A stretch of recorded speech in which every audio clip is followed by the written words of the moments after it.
Patrick, good morning. Good morning. Good morning, Lynn. Great seeing you.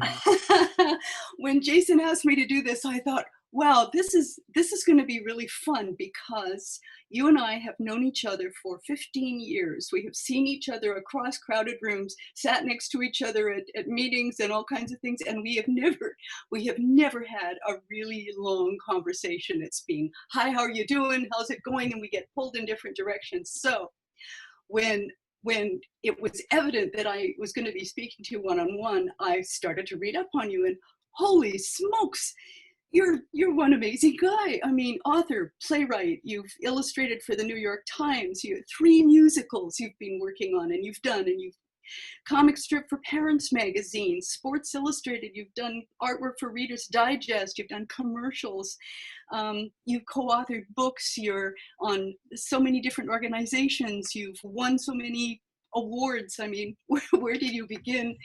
And I was really looking forward to this too, and I was so excited when Jason said that you took interest in doing the interview. And oh my goodness, I did a lot of studying on you too, and I'm very impressed. Oh well, this is great. This is great. So the next time we see each other, it's a beer for sure and breakfast. The National Cartoonist Society group breakfast. That's what we're talking about. Not, we don't even know each other that well. So, and I'm 10 years older, I think, in every way. Okay, so here we go. I had my list of questions, but like everybody else, we ask cartoonists always ask each other the same questions. When did you know is one of them, right? When did you know that this was going to be, cartoons were going to suck you away off the planet into your bedroom with your pencils and your pens and all of your stuff? I know that I hid away in my room and it saved my bacon. Did you start as a real little kid? There was like 12 of us once at an NCS Rubin event, and we did some interview on the internet. And the first question was, when did you want to know you wanted to be a cartoonist? And I think there was 12 of us, and I think all 12 of us said when they were like 4 years old, 5 years exactly. old, something you're born into. And I'm definitely that. My first memory, one of my first memories as a baby, is I was lucky. My mom and dad met at Cooper Union Art School in New York City. So art was promoted in my house, and they had a lot of art books. But the ones I remember as a kid was Walt Kelly's Pogo paperback and Jules Feiffer's paperbacks. I knew Jules Feiffer. I knew it. Me too. I love Jules Feiffer. This is going around in circles, but part of what we do involves everything. Writing, reading, visuals, you're on record all the time. And anybody who's doing what you love to do, you gravitate towards it. So what were your favorite comic books? You went out and bought the 10-cent comic books, the Dell comics. What did you get? What did you buy? With your church money. I tell you what, as a real young toddler looking at the Jules Feiffer and Pogo, I was just amazed, and to this day I'm still amazed just how alive those little black and white drawings looked on the page. And to me, that's the magic of cartooning, that these little simple sketches just have so much life energy to them. So so it was Jules Feiffer and Pogo as a real young child, and then I grew up in the 60s, so it was Peanuts. Right. I just fell in love with Snoopy and Peanuts. It meant everything to me. That was my Bible. I read it every night before I went to bed in those little great collections. And man, what an influence on my life. And that cinched it that, I wanted to try to do that magic, as a kid. Yeah. Peanuts drew me in as well because Sparky talked to children as if we were adults. I remember reading the Peanuts cartoons with my grandfather, and he said, well, children don't talk like that. No, but they think like that. That's exactly the way we thought. And so it was an advocate for us as people, Peanuts was. Well, and for me too, what an influence on my life, because I just loved dogs and I wanted a dog so bad. And my parents, we had cats, but we never got a dog. They didn't think my siblings and I were attentive enough, and they were probably right. But Snoopy was my dog. So when did you get your first dog? Believe it or not, when I was 30 something, and it was Earl. It was Earl. Wow. Jack Russell named Earl, that inspired the comic strip. And actually, Sparky was, I got to, before I did Mutts, I joined the NCS as an illustrator. Carolyn and Arnie Roth at a Sports Illustrated party. I was an illustrator for Sports Illustrated, and they told me that I could join the NCS. And I thought you had to be a daily comic strip artist to do that. But he said, no, you could be an illustrator. So I was so excited to join the NCS, and I got to meet Sparky. And actually, I asked him what I should name the dog. I was having a really hard time coming up with names. And he said, name him after your own dog. And I said, that guy might. Some friends of Sparky's had a dog that they couldn't think of a name for. And she said, I've thought of 19 names. So he said, call the dog 19. So he did. So 19 would come when he was called. And that was kind of fun. He played a huge role in our lives, Sparky did. So we could just go starting right there as the catalyst that pulled us both into the comics, really. And then to actually meet him and get to know him years later was just absolutely overwhelming. I asked my wonderful colorist, Kevin, who does all of my electronic guru stuff, to put together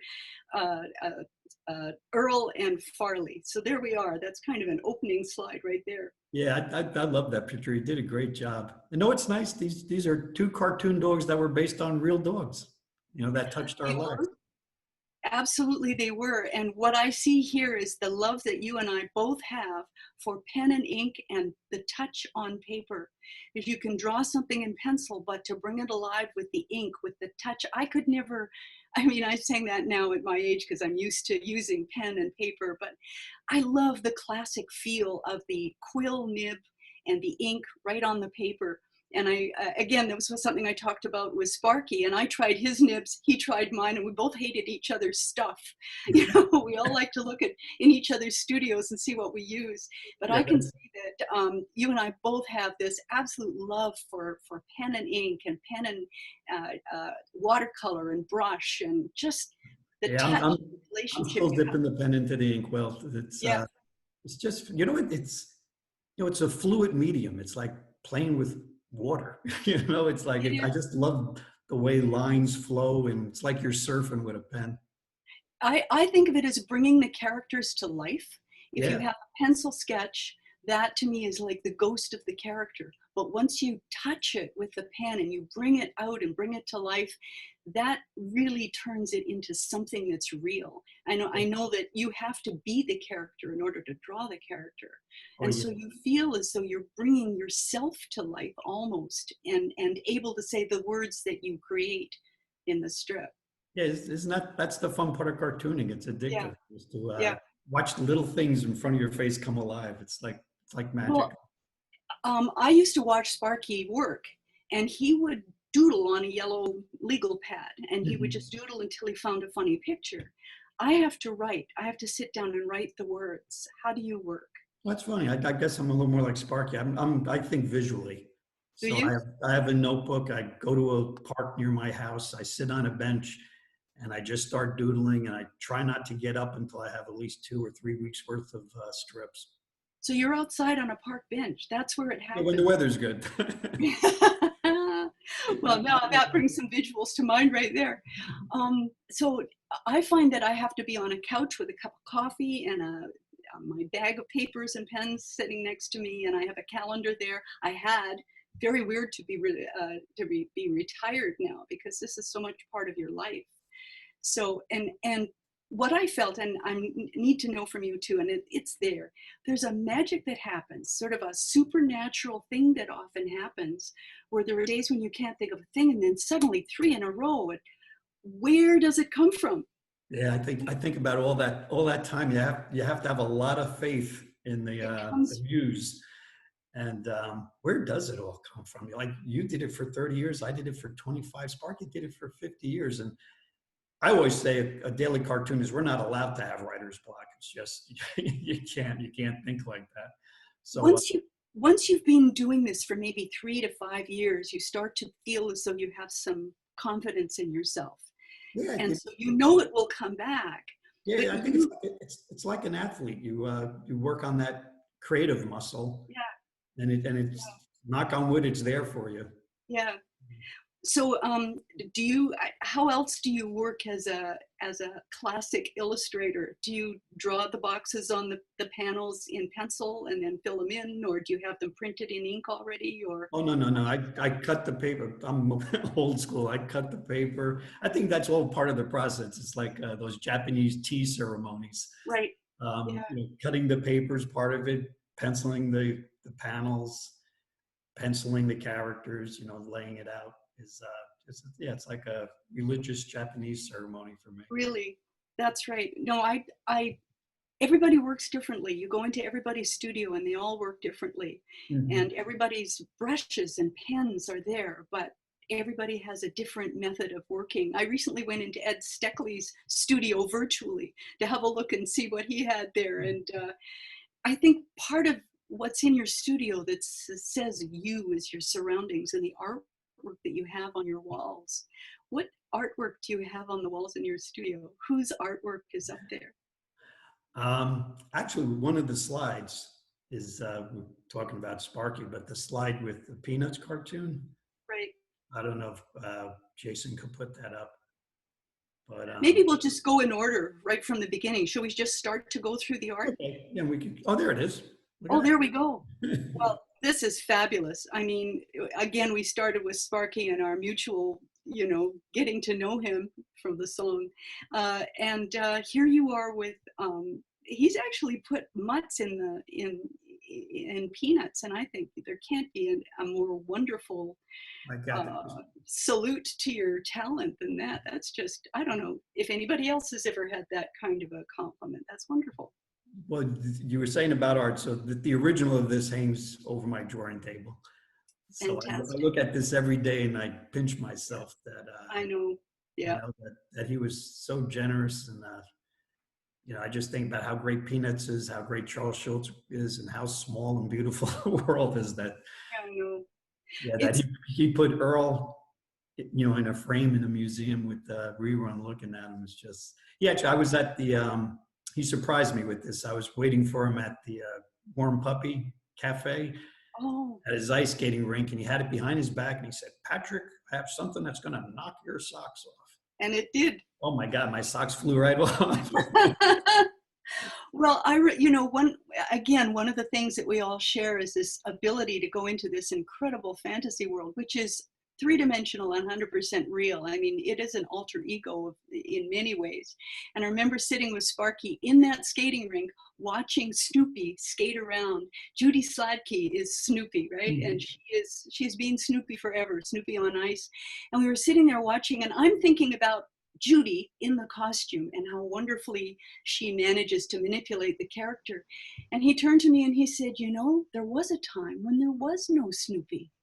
Because he wasn't looking at Judy in the costume. He was looking at Snoopy himself, moving and gesturing and being magical on the ice. And he really did live 100% in the work that he did. So when he said, if you want to get to know me, read my work, it's true. I guess for all of us, right? Yeah, and I think the nicest thing about Spark, when you think of all the fame and all the money, but boy, bottom line, he was just a cartoonist. Drawing funny pictures. That's all that mattered, and he just was putting the pen to the paper. And well, he ended every phone call with keep drawing those funny pictures. I know. I talked to him often on the phone, and I remember one time he called up and he said, I can't think of one thing. I can't think of anything. And he said, I'm depressed. I'm excited. I'm morose. I can't sleep. I'm up and down. He said, I'm on the bungee cord of life. So I said, there's a daily for you right there. And he actually did bungee cord of life, but he had to make sure it was his idea. Couldn't take anybody else's idea.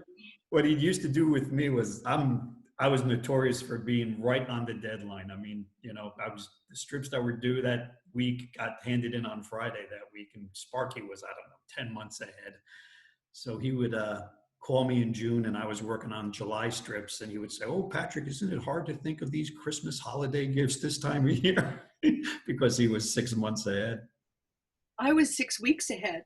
Oh, good. And 8 weeks on the Sundays. And I never knew that I was one of the rare ones that actually was well ahead of the deadline. But the deadlines, I have to say, you live by deadlines. The only thing good with this crazy quarantine pandemic is I'm actually like 7 weeks ahead for the first time in my life. Wow. Yeah. Isn't that a good feeling? Oh my God, I realized my whole life would have been different if I was It's, 7 weeks ahead. oh, wow. I would have had a life.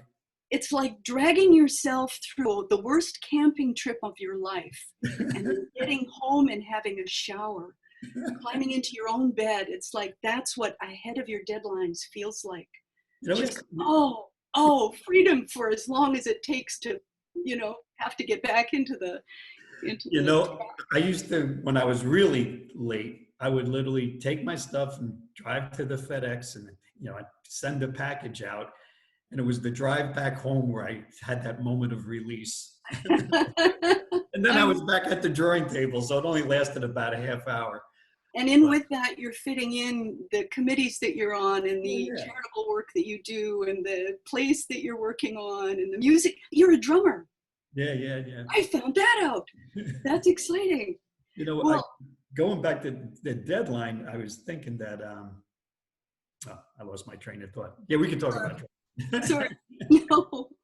Well, in order to do this, you have to be in so many different worlds at a time. I mean, you're on record.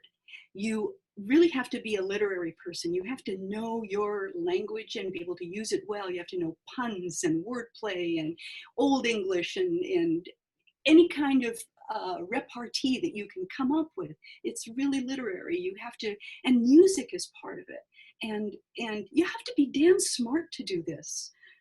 I mean, none of us really thinks about how smart you have to be. I mean, I can't imagine doing Doonesbury unless I was a real political nut, and thick-skinned too.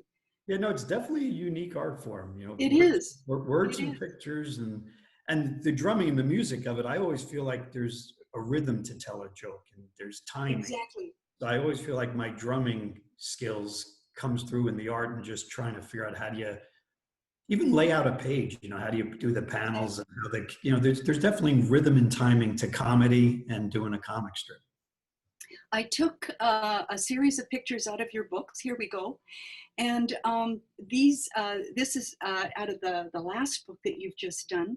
And tell me the name of it. It should be written right down in front of me. Well, I'm nervous as heck talking to you. I don't know why. Crazy. The Art of Nothing. Yeah, the Art of Nothing.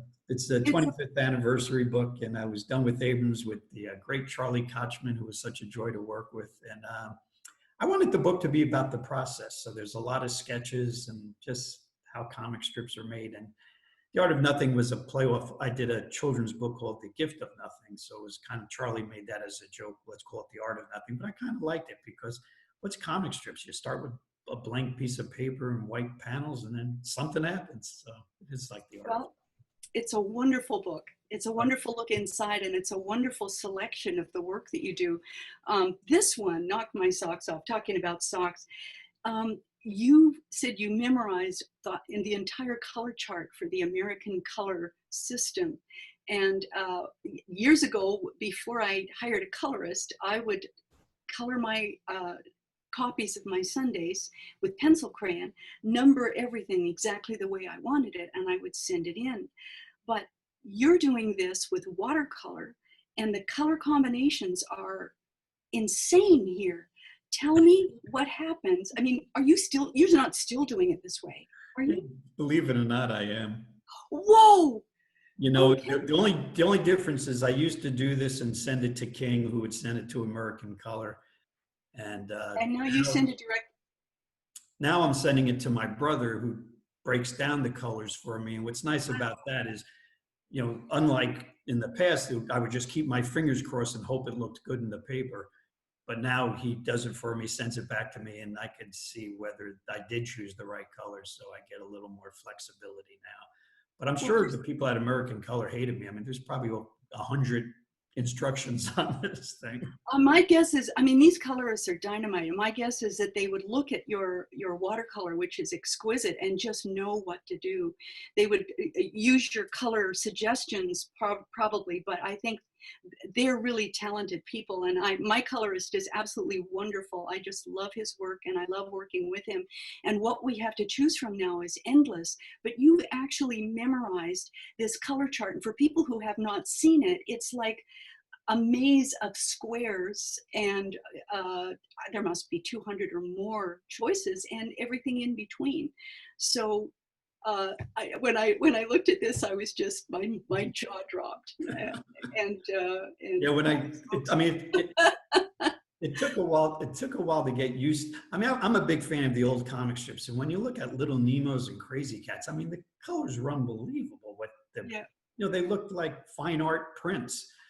And I tried to copy that. And you would think with modern technology, we could make it look even better, but those old comics still look better than what we could come up with. But I tried my best to get like the title panel on that. I mean, that's a lot of gradations and little tricks to try to get the feeling of an oil painting. Well, here you have the first panel here on the left, which is taken from a famous painting. And you've done the gray scales in there, and then the rest is just the solid color. So another thing that really surprised me was your knowledge of these masters paintings and how you've incorporated so many of them in your work, along with imagery that is almost like Crazy Cat. I mean, this is like art from the 40s, which had that freedom and movement and joy of expression, the elastic quality of the characters. And I was a big fan of all that stuff. The early comic strips, I feel like, just had a more sketchiness, a more loose feel to it that always appealed to me, which brings us back to Jules Feiffer. I mean, about Jules Feiffer was just the sketchiness of it, and the fluid line, and it's just very playful. I like art that looks playful, not thought out. I copied him when I was in high school. I did posters and things based on Jules Feiffer's work. I'm so embarrassed. But I think it's okay to copy as long as you learn from it and create your own unique work in the end. Sure. But I loved his writing and I loved his art. And I loved the fact that he used his work to make a statement, which is what you and I both tried to do. And I think I wrote down what I thought how I could describe your work, and I call it gentle intellect, because it's gentle, but it's brilliant and smart and impactful. And it's hard to do that unless it comes naturally. It's just there for you. Well, and it's there for now. It was there for Sparky. Yeah, my goal was to give back some of the comfort and joy I got from Sparky and Crazy Cat, the cartoon side I loved. And there is a gentleness to it, a kindness that speaks to people. But then I started thinking, I was doing the dog and cat, and I started thinking about how tough it is for so many animals on this planet, and that slowly became part of the strip to try to speak for them. To speak for this, speechless. That well, you've done that in spades. I mean, it's difficult to use what we do as a platform for something else. It has to come absolutely naturally. And for you, it went towards animals and caring for animals and loving animals. For me, it meant more towards family values and that type of thing. But once you start to show, say, a disabled person or something, for example, which is something I did in the strip, is that all of a sudden everybody wants you to use your work as a platform for something else, which you can't do. And so you've mixed the work that you do for advocate for pets and animals, but you've also mixed it with this intellectual side. And every so often it comes out like this image we have in front of us here, this classic wave, which I actually have on my iPad here as a it's just part of everyday living, and you've taken this and incorporated and used it in this beautiful illustration, which, by the way, it looks like you have watercolored. So did American Color watercolor this for you? No, that's actually the watercolor before I added the numbers to it. That's how I was doing it back then. Holy cow. Yes, that's not the way it was printed. But as far as the activist stuff goes, you're right. It's a fine line we walk. You want to be entertaining. You don't want to be preachy. Yeah. But what's nice about comic strips is I feel like we can do those things once in a while because, you know, it's an interesting art form. People live with us every day, and if we become part of their family. You know, I mean, especially your strip. I mean, people related to them the way they relate to their own family, and just like families could bring up stuff at the dinner table or the breakfast table, I feel like it's nice for the cartoonist to bring up stuff, and I think people accept it easier. You know, it doesn't come across as preachy. It comes across as a beloved family member talking about a subject. You know. Well, I used to be in trouble for doing serious things, and people would say, well, I turn to the comics page for, to be uplifted and to be cheered up, and I don't need to see a sad story. And I don't think you have had too many sad stories. You've had some serious, uh, introspective ideas without writing a sequential sad story particularly. Isn't that right? Well, you know, I do these twice, 2 weeks out of the year. I do shelter stories about animals in the shelters. And some of those get pretty sad, and I get letters for those. But the nice letters are that I inspired someone to get a new dog or a new cat. Right, the shelter stories. That's that. I And have that here at the end. I also have a character, a guard dog, a dog who lives on a chain. And boy, I get letters all the time from people saying, get that dog off the chain. And I promise that I will. And someday soon I am going to do that.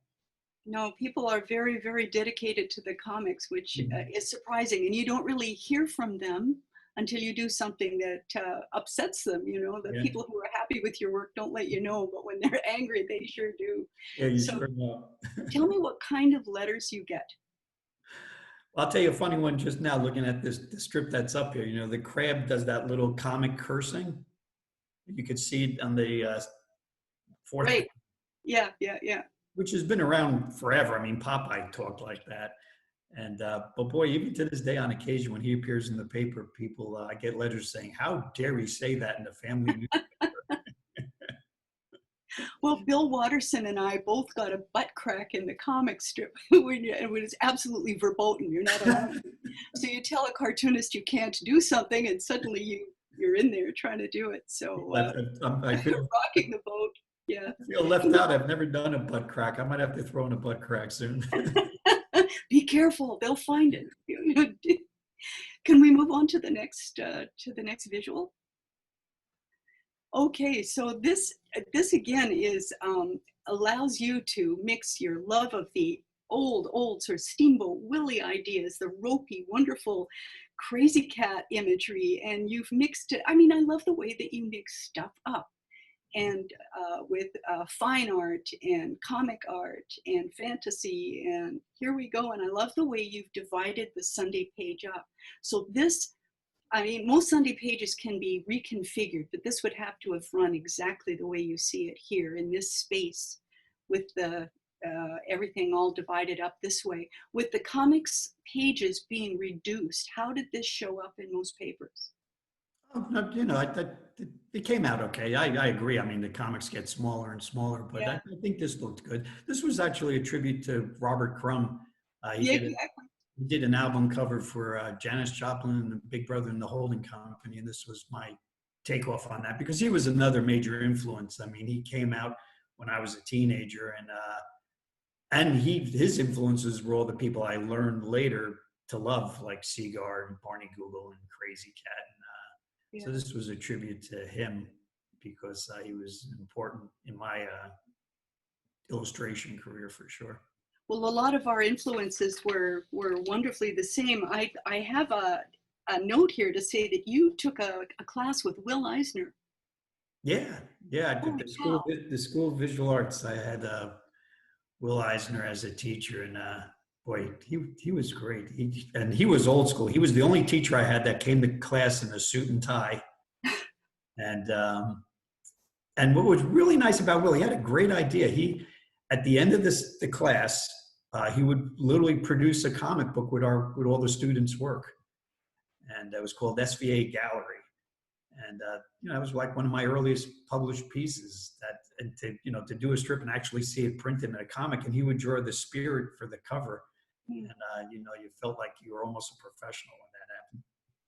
He was such a kind and generous man, and he could draw a street scene without any reference at all. with Oh, all the perspective perfectly. And didn't he work with a brush a great yeah, deal? no, he was one of the Absolutely. masters. I'll tell you a funny story. One year, I was up for the Rubens for like 4 or 5 years. And one of the years, Will was one of the other people up for the Rubens. And of course, Will Eisner won. But afterwards, I told him I blamed him that he didn't teach me well enough, or I would. Well, I mean, you and I probably had the same influences in Mad magazine.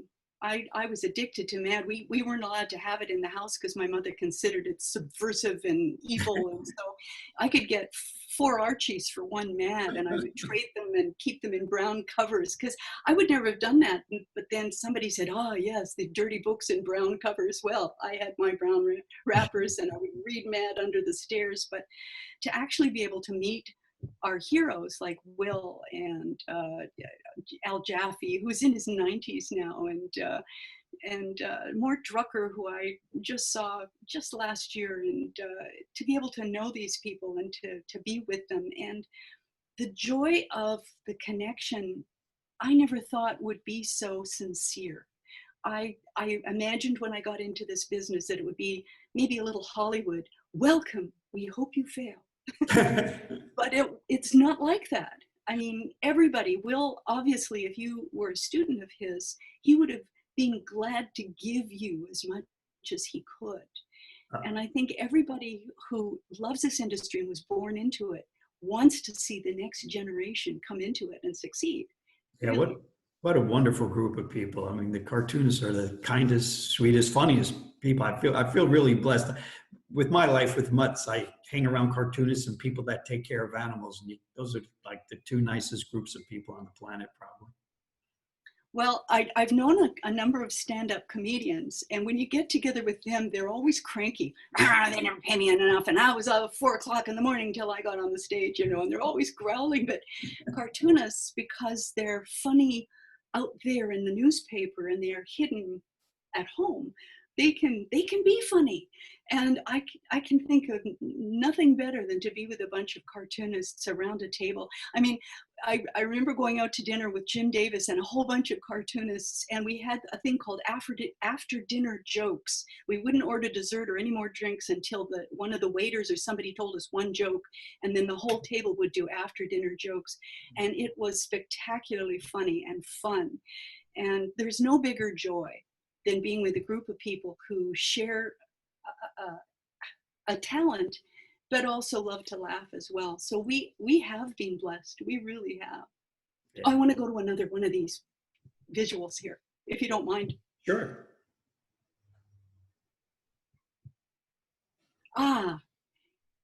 I went from the last one there to this one to talk about how you break up a panel. And this, I think, is just genius. The arc of the cat and the way you've divided everything, and congratulations. This is one of your best, in my opinion. I just think it's wonderful fun to be able to divide it up and to do this, you know, it's such an interesting art form that, trying to capture movement, with static drawings is, part of it. And, I read one of your books that your father used to show you Charlie Chaplin movies and Right. Actually wanted to explain how the jokes worked. And I found that fascinating because I love Charlie Chaplin. And it really is, how do you tell a gag? How do you show movement? How do you tell Well, it? he talked about timing. My dad Yeah. was a very good storyteller, and he was a clown. He was funny. He should have been in vaudeville. But I got a lot of this timing and gag writing and joke telling from him. And he taught us a lot of these movements, the pratfalls and things like that, from the Keystone Cops and from the Charlie Chaplin movies. And you have to have that. In this illustration, you can see that you have that acting ability, that animation ability to be able to use the joy of illustration and act through it, which is wonderfully visible right here. And not only the fluid line of the cat, but you've got this wonderful division of the panel, which it's hard to be unique, and it's hard to have something that's just yours, but you've done it many times over. Thanks. And the other thing too, I feel like I always try to, I'm from the less is more school, so it's always, trying to get as little words as possible to tell a joke. And I remember talking to Sparky about it, and he told me he was most proud of the pantomime strips that, for how great he wrote. He was the most proud when he just told the joke visually. Well, that is a joy, and it's probably the hardest thing to do. And my hat's off to Sergio Aragones for being able to do this for many, many, many years. Yeah, and of course, it's cool that you don't need a translator. Mm-hmm. Yeah, no, he was the master of that. I used to study those little margin drawings all the time. Now, when talking about translation, your work is probably worldwide. And you probably don't have a whole lot of translation problems, do you? Or do you? Because you don't use a whole lot of puns and wordplay. Well, lately I've been doing more puns. I hadn't thought about that.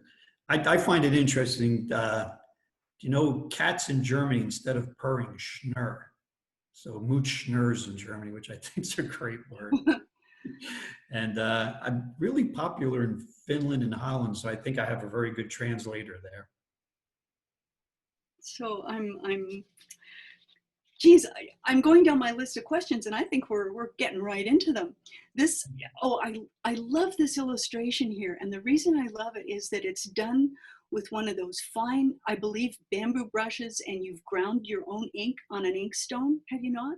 Yeah, no, it was so much. I think that's exactly how I did it, and I think there again, it's the our line is fluid. It is a water medium. Yeah. And you really, with those brushes, you really get that feeling of it, the playfulness of it. And for a while there, I was playing. I never did the strip with it, but I did a children's book called South Mooch.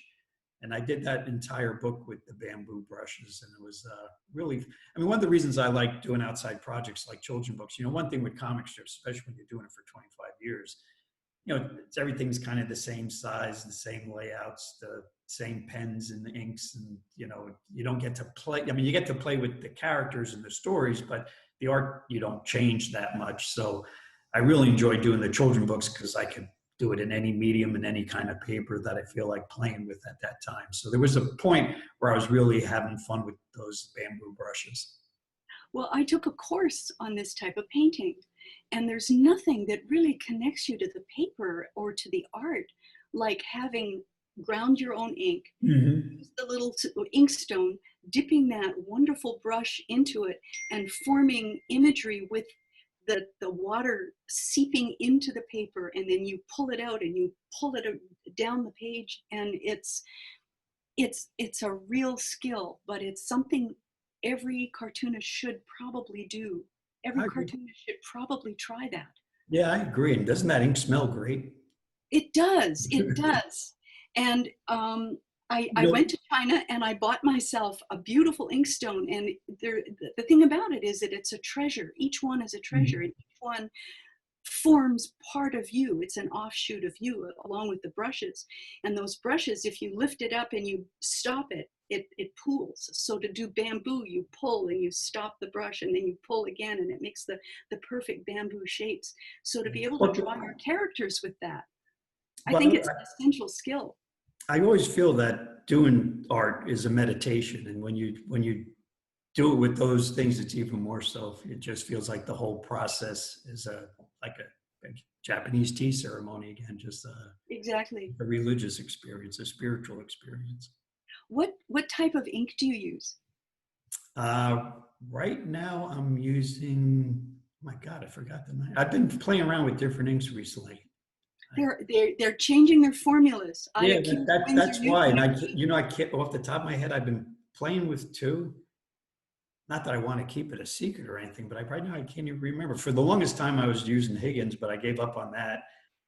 And now I think one's called number 5. Because some of these inks that are made in China for this type of painting are really opaque and really good, and they don't clog your pens, and but you got to play around to find them. Winsor Newton changed the darn formula, and they said they didn't, but then I sent them an old strip piece and a new strip piece, and they had to admit that they had changed the formula for Winsor Newton ink. So finding something really opaque is difficult, because I think people plan on working on computer forever. They look at the computer as being the way to draw, but I love an original piece, and you do. And I Yeah. think a lot of, I can't imagine, there's a lot of people I know that I can't imagine working on computer completely. Just, Well, I guess one of the vision pluses isn't with there. computers, so I agree with you, sometimes the ink doesn't work well, and sometimes either, I've been using Strathmore paper forever, but sometimes you get a bad batch of Strathmore paper, and I guess on the computer, you never have that problem. But you can lose the whole thing in the blink of an Yeah. eye. Yeah. It's gone. Yeah. Yeah. Anyways, so I stopped on this piece because I just loved the gentleness of it, but I also loved the fact that that slightly transparent quality of that type of brushwork. Well, That I really, let me say it again. If you're a cartoonist, try it out. I think it will really connect you to the art form. yeah, what's nice about this, again, going back to Jules Pfeiffer, I just love the spontaneity and sketches, and with those pens, you don't really pencil, it just happens. So It's right. Yeah, and you have to have the right paper that absorbs the ink a certain way. Yeah. So can we, let's go back to the strips. Let me just point this out. I think Sparky's used Letratone or Zipatone here, this grayscale that you can see and the dots there. Now I read somewhere where you still use Zipatone, don't you? Or Letrafilm? I was up until maybe a year or two ago, but now, like I said, I'm actually, for the first time ever, I'm having help, and my brother colors the strips, and now I tell him where to put the Zipatone, and he's doing it electronically. Bless these wonderful, helpful people. Yes. I really appreciated having help with my work, and I still have my Zipatone, but I don't have sweaters with bits of Zipatone on the elbows anymore, or little bits around the house, right? Just from. I still have a few sheets left, and actually, I try more and more not to use. I try to make the strip black and white as much as I possibly can. So I'm trying not to use as much gray tones. But it's a wonderful help in the background. And I remember when Sparky first did it, it was a shock because he probably went 40 years without using any Zipatone. I think he might have had some help. I don't know. I don't think we should find out. I know that he never had anybody help write, and he never had anybody help draw. And I find that when I had help with the drawing and the coloring, I started to mess around more with the art. And for me, it got stiffer and more precise, and I would draw every leaf on a tree. And I really perfected my stuff to the point where it wasn't good anymore. It lost the elastic quality. This illustration you're seeing right here was one of the very first Sunday comics I did. And in the very bottom right-hand panel, you can see it's very simple and there's a lot of fluid movement in the characters. But later, and I think the next Sunday page that is mine, if we could flip to the next one, that was quite a recent one. And you can see that once you give characters lips, like trying to make it, if you only have a few characters, that's great. They don't change. But my characters grew and new characters came in. And once I added lips and detail to the characters and made them more real, they became more like Archie comics, which are very realistic. And I lost that rubbery cartoon quality to it. So I perfected myself out of a good space. And became very stiff and very, I don't know, it wasn't funny anymore. It became more about the writing than about the art. And it has to be both together. And you haven't lost it. And no, actually, I feel like I have to a certain extent. It's funny. I mean, when you look at cartoons, they evolve, and it's not like you plan it. It's just life. You just grow somehow, and things become different. But when I look at my early stuff, I don't know if I can draw like that anymore, which is really strange. I mean, when you look at your early stuff, do you think you could go back to that and make it look exactly the same like it did 30 years ago? I have tried. In fact, we've been doing books, and some of the strips are missing. And I've had to redraw the old strips, and it's really, really hard. I would feel the same way. If I had to draw what it looked like in the first year, I would be no different than any artist trying to copy me. I'd be looking at it and trying to figure out what I did, which is so. which is so strange that it evolves and you really can't go back. And I noticed it would also, and for some reason, I feel like all strips characters get, I guess it's like real life, you get fatter, but Well, they become more rounded, more solid. I mean, Crazy Cat, you look at the early Crazy Cats, they were so loose and free, and the character was like kind of thin and really sketchy looking. And then the later years, they become more solid. And it's the same with Peanuts. You look at the first few years of Peanuts compared to his last years, everyone gets bigger and more solid. I don't know why that happens, but and I see it happening in Mutts. I'm not doing it on purpose.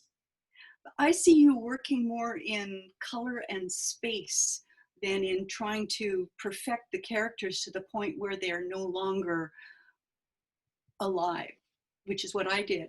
And this illustration here, what I love about the simplicity of it is that Earl looks like he's flying. It's a three-dimensional image. The audience feels like you're floating above the characters, which is the way it should be.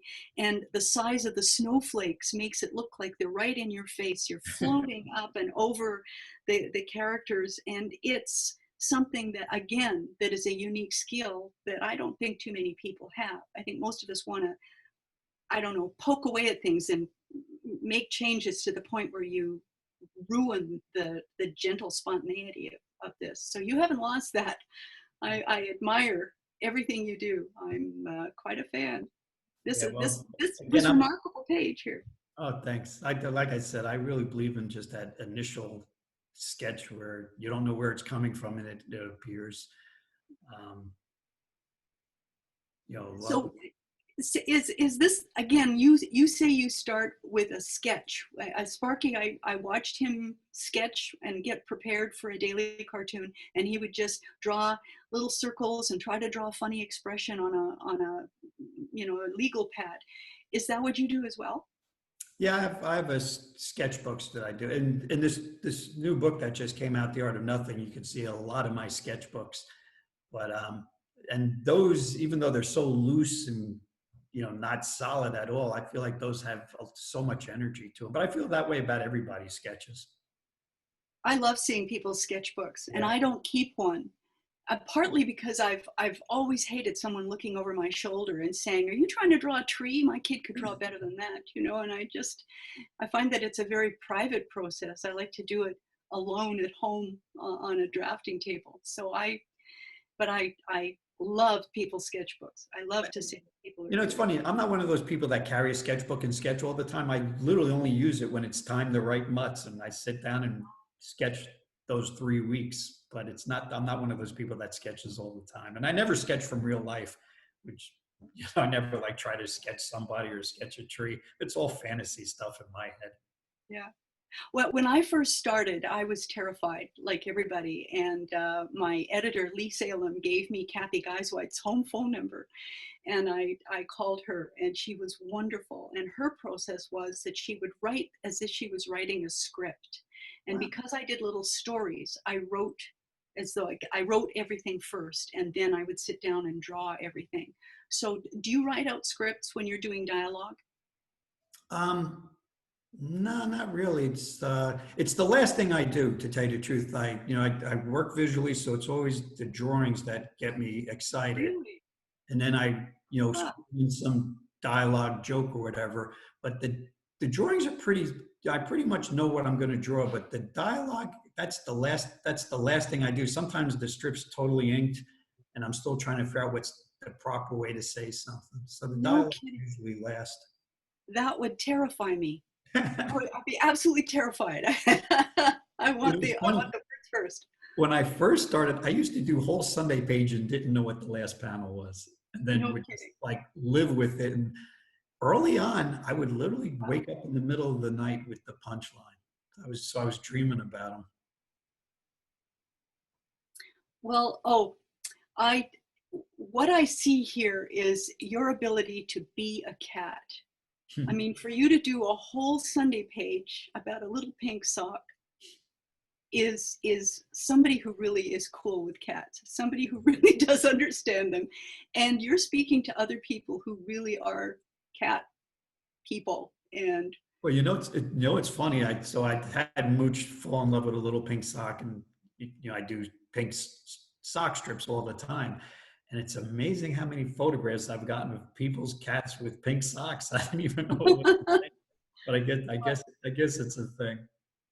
Well, this again is something entirely charming, and I mean, I have to connect you with the fellow who does my coloring. His name is Kevin Strang, and his trajectory in life was going to be a professional hockey player. And he's a big guy with a handsome face and, big shoulder guy. And he ended up coloring comics and for me, and he's a graphic artist.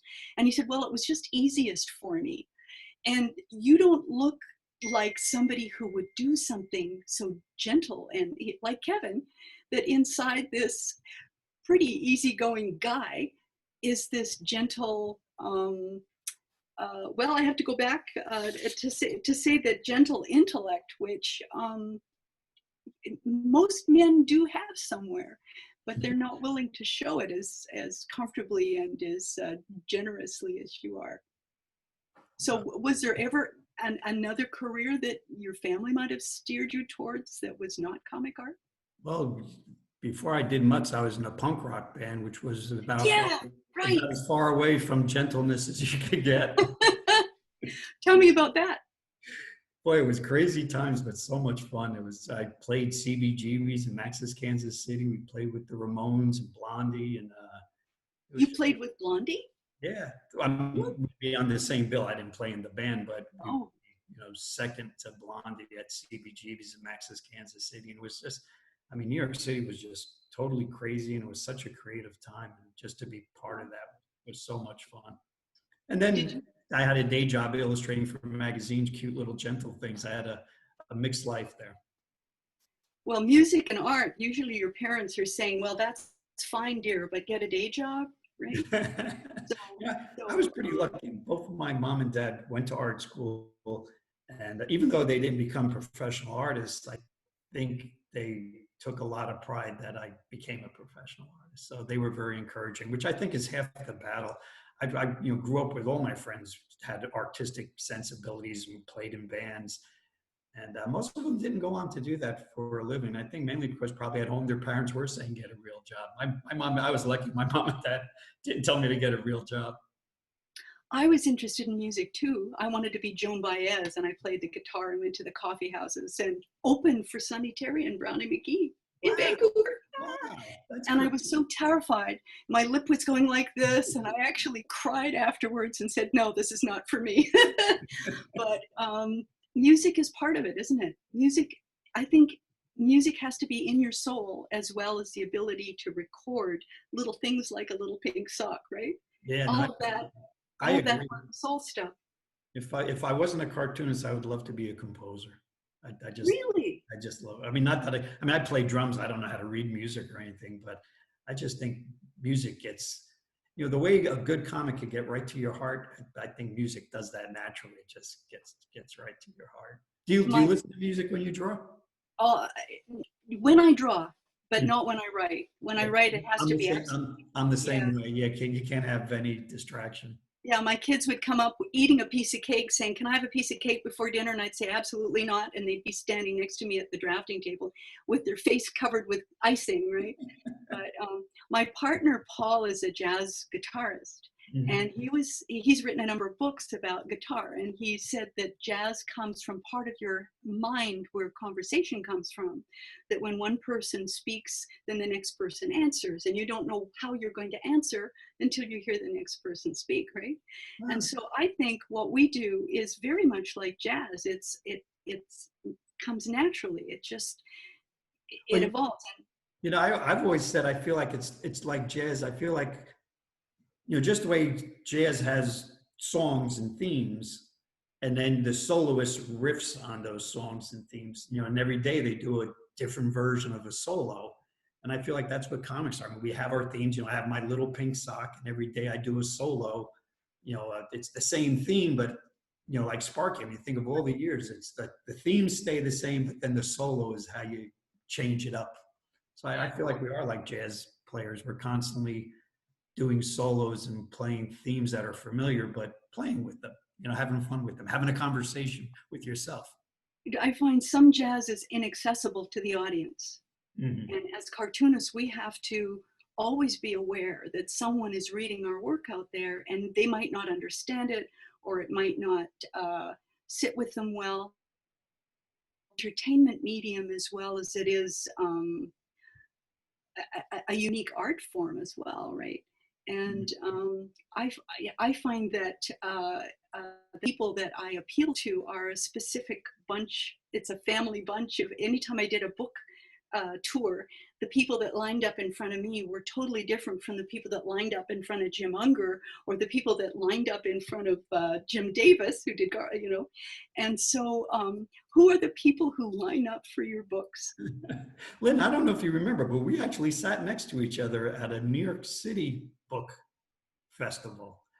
And I was so impressed. Your line was so long and your fans love you to death. I was just so impressed with, because of that magic of them living with your family every day. I mean, they treated you like you were, a favorite relative. And it was really nice to see how into your strip your fans were, but it would make total sense. I mean, you were part of their lives. It was nice. It was really nice to see. It was nice, and it is nice, and I guess it's fulfilling to be liked.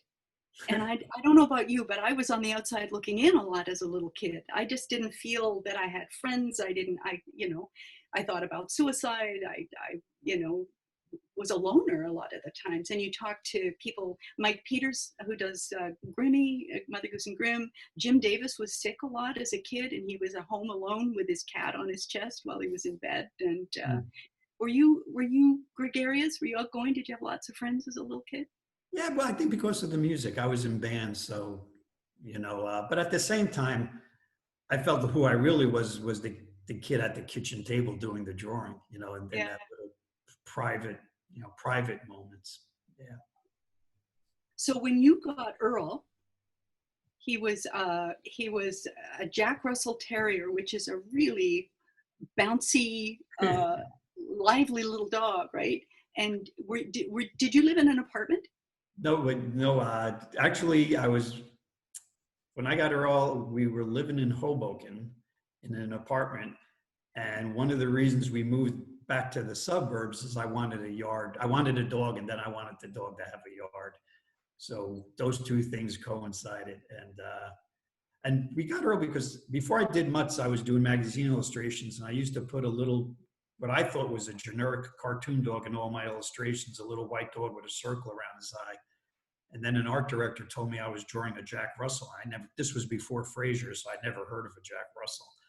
And this was before Google, so I went to the library and looked up Jack Russells, and I was like, oh my God, it's my cartoon dog come to life. So we got Earl, and he was everything I wanted. I mean, I dreamed of Snoopy my whole life, and this dog was Snoopy. He was the smartest, most fun, happiest dog in the world. And that was inspired Mutts. I wanted to capture his happiness in the comic strip. Well, putting a dog in my comic strip really made a big difference. It made a huge difference. And I did not have a dog at the time. I had an old English sheepdog years and years ago, and I used that character. And once I put the dog in the strip, that just added so much. It just expanded everything I did. And when I eventually bought a little dog, I had a little black spaniel. Owning a dog makes all the difference again. I mean, as a cartoonist, you have a pretty good imagination. You can make one up, but you really need to have a dog in your home, on your lap, drinking out of the water bowl next to you at the table. I mean, you really need to have a dog right there. So, well, I agree. And what I love about, this strip in particular, with Farley, that unlike most comic strip dogs, when I started Mutts, I was really trying to keep them as animal-like as possible because people love their dogs and cats, and they know their dogs and cats are funny. So I was trying my best to keep them as real dogs and cats, which, you've done with Farley here, and that's why Farley's so great. People can relate to that dog as their own dog, and they're still funny. They don't need to do human things to be funny. They do funny dogs things. Because I've been doing it for 25 years, slowly they became more and more cartoony and talked and did little funny things. But I love that Farley is just a real dog. That's really funny. Well, two of the things that kept my work from being used for commercials or any kind of uh, advertising was that the dog did not talk. People would say, oh, we'd love to animate Farley, make him talk, or we'd love to use Farley on a dog food dish, but, make him talk. And the characters grew up. But your characters do have the ability to think and talk. And so you have been able to work to go beyond the strip and to work in advertising and to do some animation and to see your characters come to life on a television screen. Tell me about that. Well, I mean, not going, it really hasn't happened yet. I did 3 shelter story commercials to promote shelters, but Mutts has been, it's been a long trip, as you know, with animation. I sold it to Fox Movies, I don't know, probably like 8 years ago, maybe longer. And but I insisted that I write the first script. It was like a year of negotiating with the lawyers that I could write the script. And then after many years, I finally did the 4th draft of a script that got approved, and it looked like it was going to happen. And then Disney started negotiating with Fox to buy Fox. And then Disney did buy Fox, and everything was put on hold. And just recently, it looked like now that Disney owned it, they were going to do a Mutts movie for Disney Plus, and then COVID happened, and I'm back. It's been like 10 years of being on hold. So someday there might be a Mutts movie. I'm still having my fingers crossed that it's going to happen. Well, when I saw that you had done some commercial work, I wondered. But it's just with the shelter stories that you're doing. Yeah, and I also did a children's book based on Jane Goodall's life as a child, and we did a little 10-minute animation of that, which came out really nice. And now there's a great animation company in Ireland called Cartoon Saloon, and they're putting together a Me Jane TV show that hopefully will be bought and be on the air sometime soon. And that looks wonderful too. Well, the crazy thing is that the people at the top are usually the ones that want to take it away from the author and provide their own writers and their own directors, and they don't want you involved. But I think the artist should be involved myself. And I had the experience. Before I did Mutts, I did a monthly cartoon for Parents Magazine called Bad Baby, and that was many years ago. And it was actually bought as a cartoon, and they actually made the cartoon. But like you said, that was my first experience with Hollywood, and by the time it was done, it had nothing to do with my comic. It was a whole different thing, and the last thing I did was try to get my name off of it. That was the last thing I collaborated with them on. I've had the same experience. Just, like the artists were great, the writers were great, the musicians, the camera people, everybody on the, the ground floor, the Foley people were wonderful. It was the guys at the top that drove everybody crazy and made the shows terrible. So I stopped the animated series we were doing. I never wanted it to be a series or go to the States or anything. I was that unhappy with it. Yeah, and that's why I fought for being the person to write the script. But so far, I mean, Fox and Disney have been really, really nice. We just haven't gotten it off the ground. But I think when it does get off the ground, I'm hoping it's going to. So far, it has been a really good experience. Yeah, it's going to stay that way. I don't know if I had a suggestion, I would go for a feature film, and if that is something that made you happy, then let a series happen after that. But just one big project just to get it off the ground might be a way to do it and still have some control and be proud of what the results are. So it's difficult. Well, where I did have success and really enjoyed was doing Mutts as a musical for children, a children's play.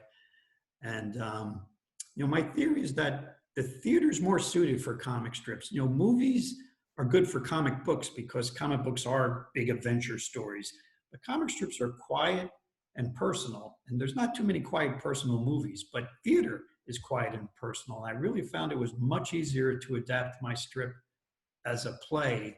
And also, what's nice about plays, it's kind of one set and it just happens in front of you. In comic strips, we pretty much have a few sets that our characters, are in, unlike comic books, which are all over the world and out in outer space, but comic strips are more like theater, where it's like like Peanuts when you think about it, just, the little grass and the characters there talking, and that's the theater. So I really found it very rewarding to make Mutts into a play.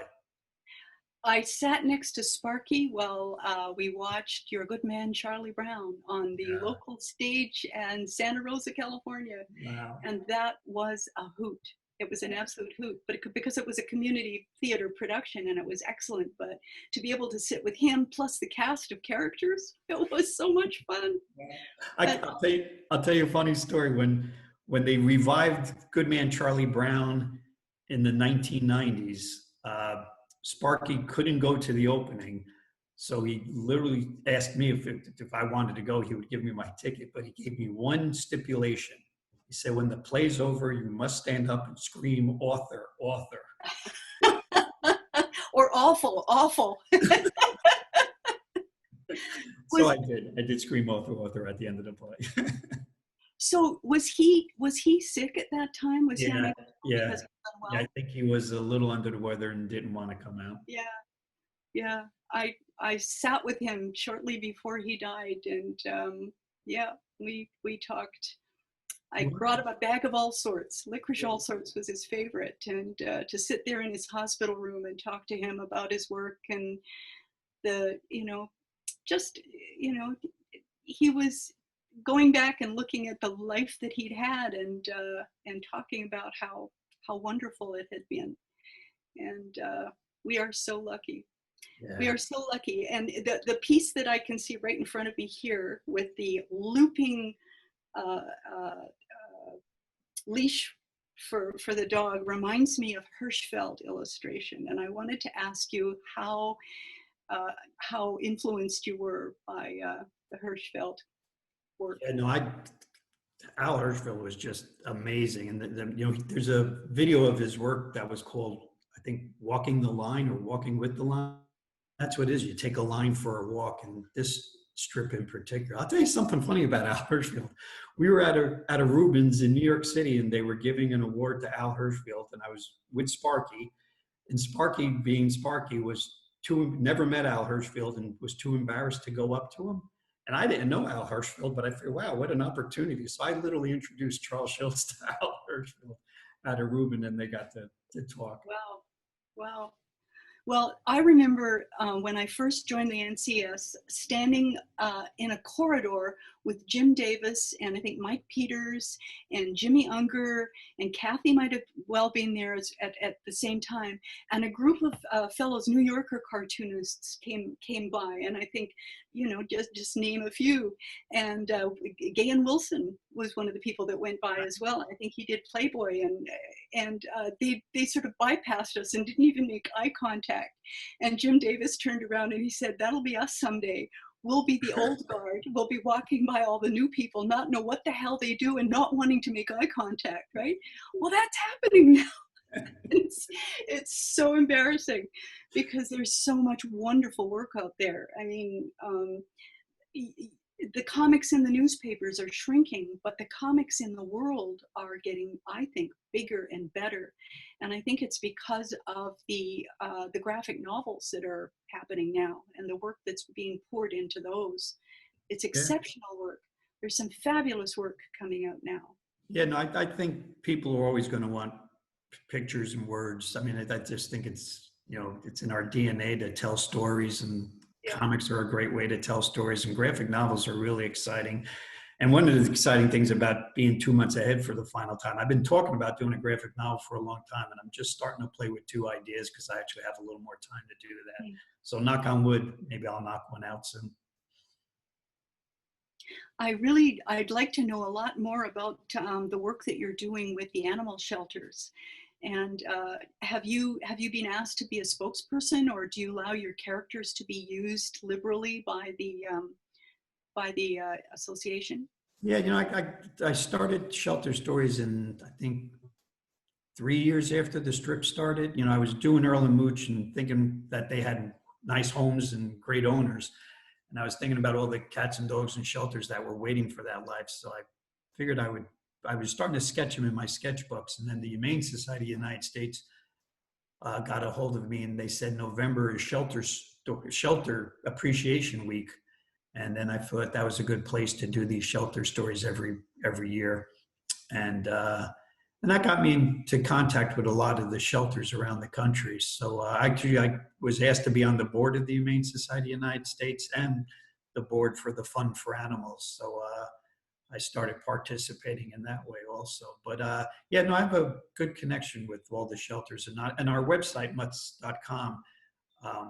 Any shelter that wants to get a print for auctions, for charities, we supply, that to anyone who wants it. And on our site, all the merchandise we sell, some of the money goes to the Humane Society.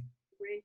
Do you find, I mean, you're pretty close to this now. You're going to be, what's going on when it comes to all of these rescue dogs are now being adopted by people who want companionship through the pandemic. Are you connected to the shelters in this respect? Yeah, no, I tell you, probably the only good thing coming out of this is, boy, dogs and cats are, people are fostering, people are adopting. Some of the shelters are, getting rid of, finding homes for every animal they have in the shelter, which never happened before. And there's always more to bring back.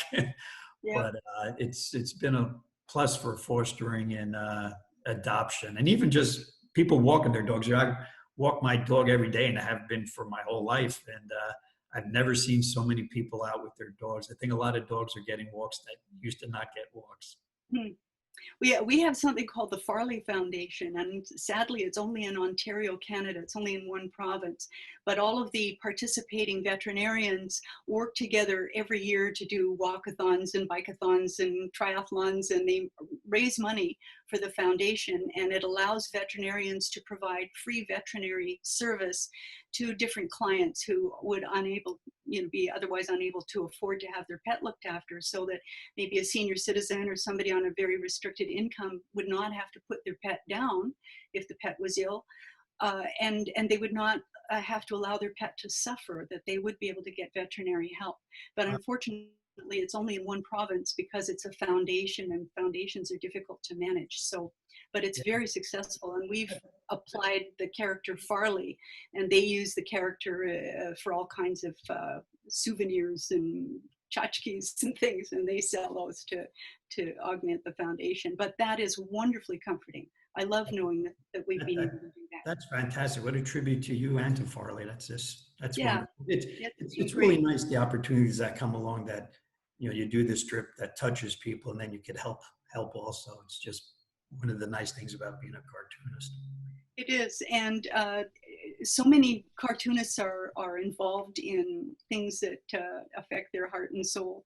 And I see that when I was reading through your book, to see that you had worked with Daniel Ladinsky with some of his writing, and I'm thinking, what a fabulous opportunity.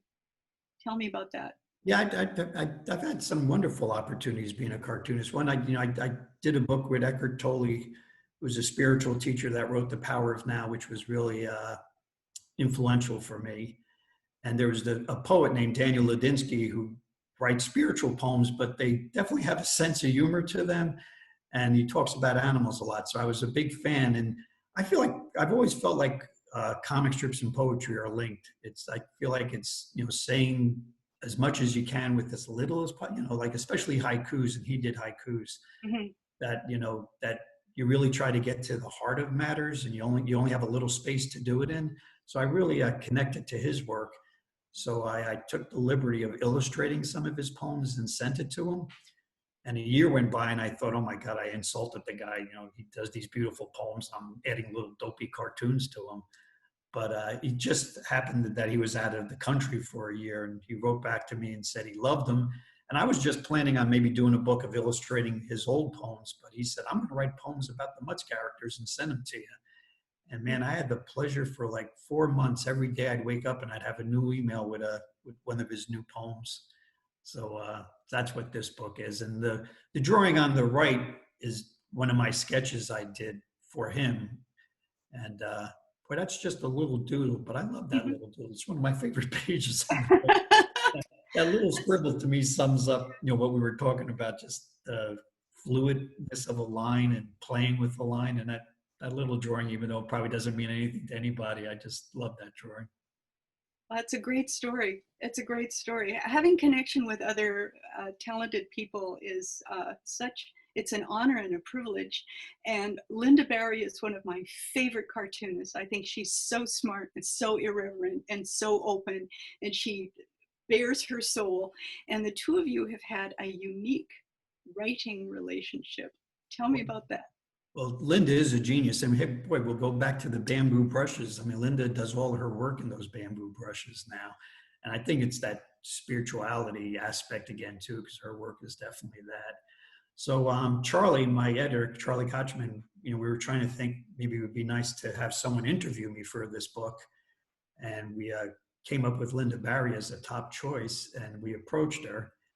And boy, being the genius as she is, she had the most unique idea. She said, I was thinking we'd talk on the phone and record it and then transcribe it.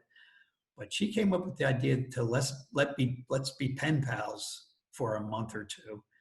And we would do something with the letters that we wrote back and forth to each other, which was just an incredible idea. And Lynda's a teacher, so it started out with, she gave me assignments to get a piece of paper and I forget what the time limit was, but it might have been like 3 minutes, and come up with a topic like music, and then just sketch out ideas on music. And when the 3 minutes were up, you were done. So I did that for she gave me different topics, and I did that for the first few letters. And then we just started writing back and forth to each other. And, I thought at the end of the day, she was going to have her letters and my letters, but she ended up pretty much just editing my letters and collaging them with some notes. But someday I have to print her letters, because I have the most amazing letters that are illustrated from Lynda, where they're just beautiful. I mean, as you can see with this here, I'm so loosey-goosey and, just little hand lettering writing, but her letters are like, her hand lettering is like monks, doing Bibles. They're just her lettering is gorgeous. And then there's these beautiful little illustrations. She actually drew the Cowardly Lion from The Wizard of Oz for me, and it's just an amazing drawing. Well, I know that Jason Chatfield is listening in, our honorable president, sir. I would love to, at some point when we are able to get together at the Rubens again, please, let's have Patrick and Lynda Barry do a thing for us all on stage, and let us see some of this wonderful exchange, because you can't read it here. It's too small. That would be amazing. The two of you would be just such a great show. Count me in. Well, I know Lynda would. I don't know if I could keep up with her, but I know Lynda. Well, these letters would be keepsakes forever. What a fabulous idea. Okay, here we go. You and I have talked about what we are doing painter-wise outside of the comics, and I find it terribly hard not to be a cartoonist, and this is one of my efforts to do something that's sort of abstract in acrylic. And I tend not to do any painting until I have a wall that needs a painting, and I just can't go by the wall until it's filled. So this painting was done for a little alcove I had where there was a green couch and a white wall. And it was done actually from a photograph I saw in a magazine, and I just turned it into an abstract. So this is my style. I love this painting. What's the size? It's about 4 feet by 4 feet, I guess. So it's big. It is big, yeah. Don't you love painting? I'd love. I mean, you get lost when you do a comic strip and time just goes by. But with painting, man, you really get lost when you paint. That's true, and I'll find that I feel uncomfortable, but I've been standing for 4 hours and I haven't eaten anything. Yep. And that, I love that. It's like, well, it's literally like going to bed and falling asleep and dreaming for 4 hours, right? And that's the process. That's a really nice way to put it. Your ego disappears. You don't, it just becomes, again, I feel like it's spiritual. You just become, it's a meditation, and you're just in the now, and you're not thinking about the past or the future. You're just thinking about paint on canvas. It's a really and how to make it right. How to make it right. I have a friend, I don't know if you've ever heard of Robert Bateman, but he's probably one of the world's most well-known wildlife painters. Oh my God, my brother loves him. My brother's a birder. He works with hawks, And God, Robert Bateman's his favorite artist. Well, he lives on Salt Spring Island here. Mm-hmm. And I visited him a number of times and stayed at his house, and his wife and I are good friends. And she's a wonderful photographer, and she can photograph rust running down the side of an old tugboat, and it looks like the most fabulous painting.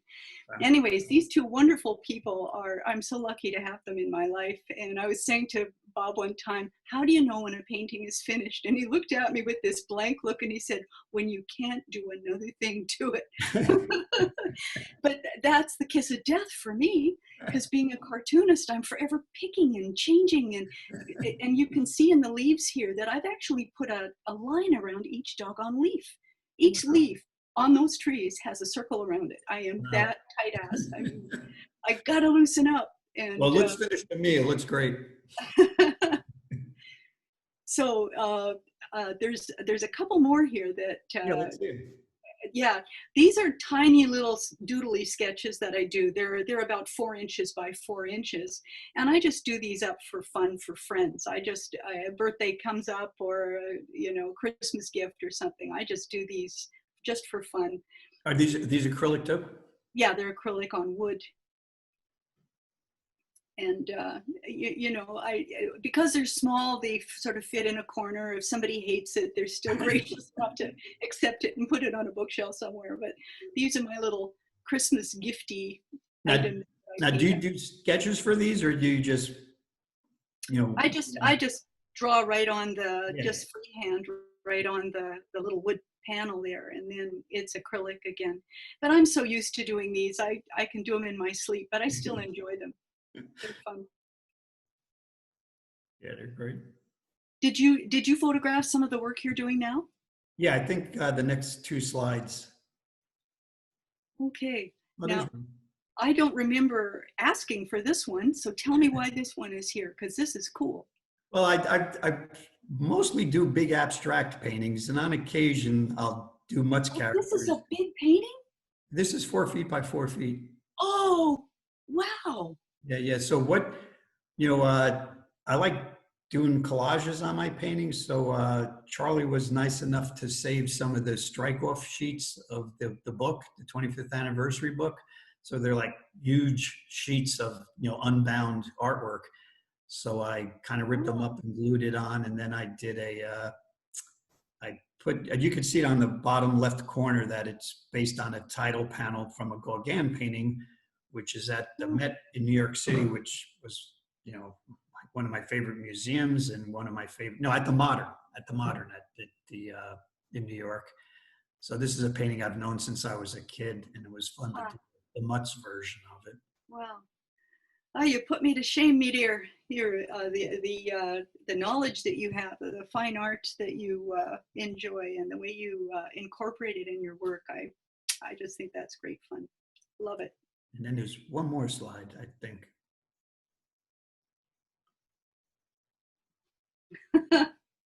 Oh, here we go. So this is a more recent painting that I started out doing big abstract paintings as far away from Mutts as possible, just because they're so big. I work so small. As my originals are only like 3 inches by 9 inches for dailies, or no, 3 by 11. And so it was fun just to do big sloppy abstract paintings. And then I started adding comic characters to these big sloppy paintings. And this is a recent one. I've started doing painting. This is my 2020 series. This is what life is like living in 2020 for me. It looks like a mix of the Chinese watercolors, because of the red gloves on each side look like the stamp on the watercolor, and then the big solid black. So that's a really interesting mix of the two ideas. Yeah, I could definitely see that. Those are big influences for me. So, and then that's a combination of. It would be a good quiz to guess who all the comic influences there, but those are. Mort Walker, number Very one. Good. Mort Walker is the tornado, that little curly kid next to the sink. Yeah. The characters Milt Gross. No kidding. Yeah. No kidding. The stars on the bottom left and that little curly Q on the bottom right is Sparky. Those were over Snoopy's head. And the stars on the top right are from Popeye. Huh. And the hands are from Jack Kirby. It's Captain America on the left and Iron Man on the right. So all these people we have to thank for what we do today, really. Without it, we figure you can't go to school for this. So these are all your teachers. Yeah, really. Yeah, all this stuff floating in your head. I know. Wow.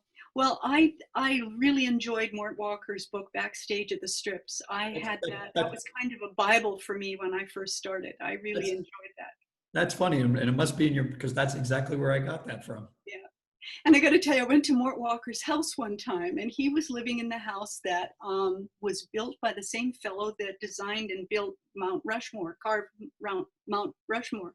So it was a very interesting, unique house. It's the only house I've ever been in where the main bathroom downstairs was all mirrors, the whole thing, a bathroom. You can imagine sitting there and seeing yourself from all angles. And I remember thinking, this is a cartoonist's house. It was meant for a cartoonist. So, yeah, and in his area where he has a bar, on the bar is Mount Rushmore in resin. Only Beetle Bailey is one of the heads.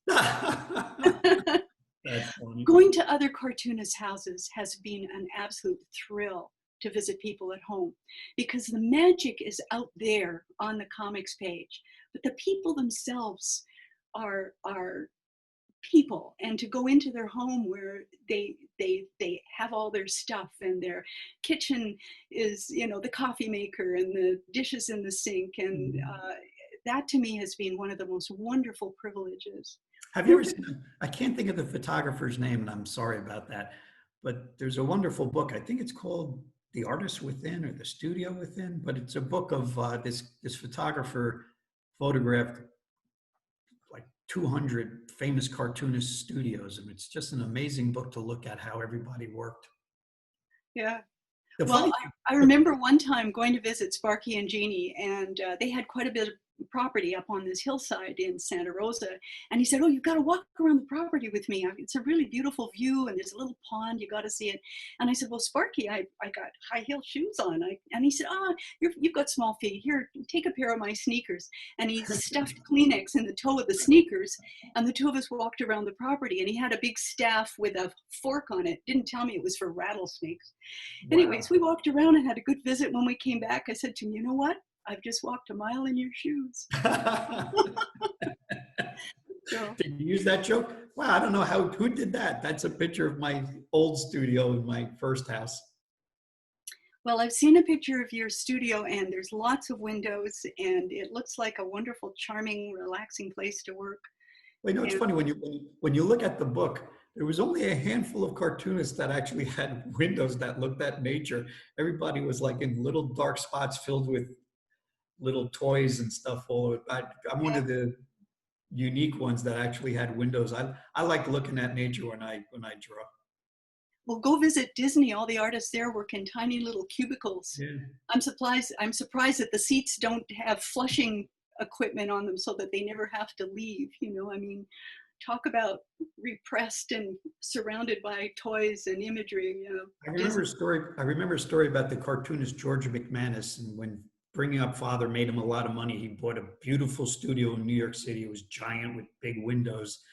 And after working there for a week, the story is that he built a little cubicle in the dark corner and put his drawing in it. That was the only way it could work. Well, it's comforting. It's the womb, right? It's back to the womb. This has been so much fun. It has been so much fun. I've so enjoyed talking to you, and I know that the next time we see each other, we won't be waving from across the room. We'll be able to sit down and. Lynn, I can't wait till the next Rubens where we're actually in a room together. That'll be so much fun. That'll be great. Boy, how long did we go? It felt very fast, but I bet you it's been a long time. I don't know. I think let me see, an hour and a half. Wow. Well, hey, we're right on time. Right on time. Well, this has been great. Amazing. I'm such a fan of your work. Thanks, Jason.